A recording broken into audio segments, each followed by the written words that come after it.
Hello and welcome to the Edu-Leaders Show on the Bulletin, where we bring you the latest insights and trends from the world of education.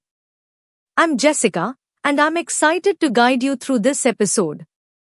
We have an esteemed guest joining us, Dr. Manjari Tejpal, Principal of GEMS Public School, Patiala, commended the 21st Education Summit for its excellent organization and the opportunity it provided for intellectual exchange. She highlighted the importance of schools in fostering multilingualism and multiculturalism by incorporating cultural celebrations and interactions among students from diverse backgrounds. Now, let's move directly into our interview. Over to you, Rumani. Let's hear what Dr. Manjari Tejpal had to say. So we have with us a very special guest. She is Dr. Manjari Tejpal, Principal, GEMS Public School, Patiala. Welcome to the summit, ma'am. How's your experience being here at the 21st Education Summit in Amritsar?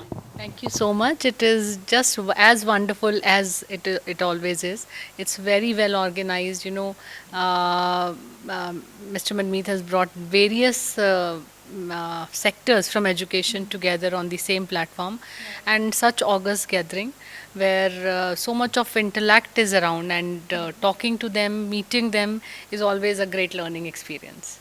Absolutely, ma'am. So as we're talking about today's theme, which is, enriching and empowering India's education system through cultural diversity. So how do you think, schools can inculcate the culture and, kind of learning environment among students who are coming from, diverse backgrounds? School is a place where we can actually breed multilingualism, multiculturalism, and appreciation for different culture. So it happens, generally in many schools, especially in metropoles, you would find, and big cities also, that children from various states are there. They're coming together, and when interaction happen, it automatically happens that we get to know about each other's culture, and school must foster this thing.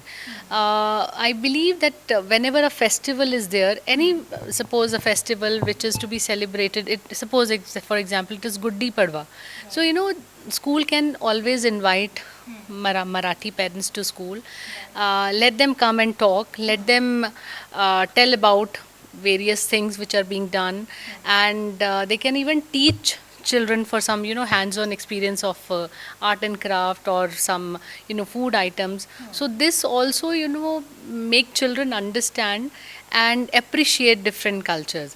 Also you can, in a country like ours where there are so many states, too many of cultures in our country, every 15 20-kilometer language changes, 30-kilometer your culture changes.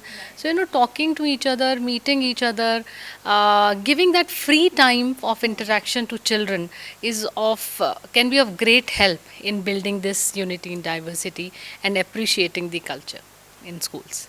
Absolutely, ma'am. That's correct. So, talking about about the digitalization process, which is overpowering the education system as of today.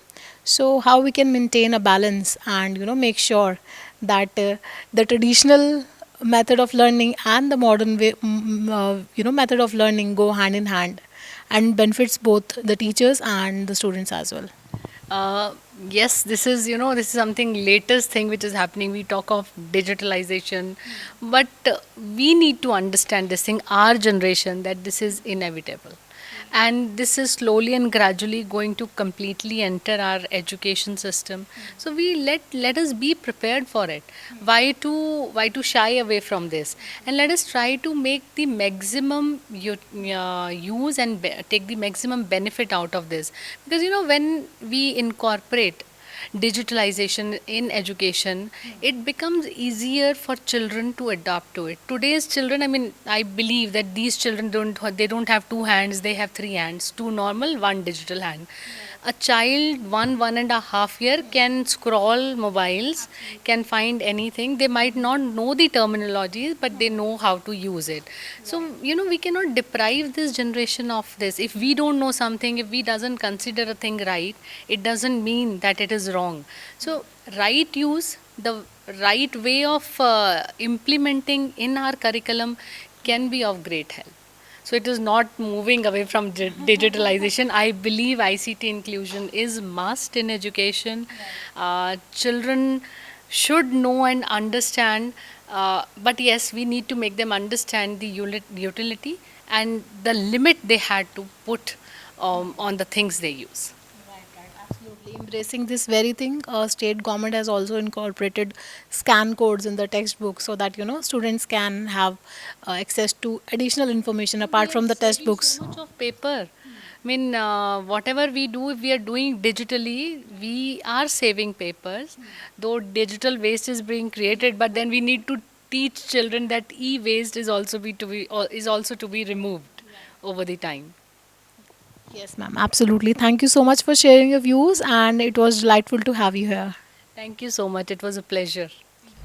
Thank you for joining us for this enlightening discussion. We hope you found it as insightful and inspiring as we did. Save the number 8534845670 and send "Hi" on WhatsApp for updates on the Edu-Leaders Show, featuring inspiring interviews from the education sector.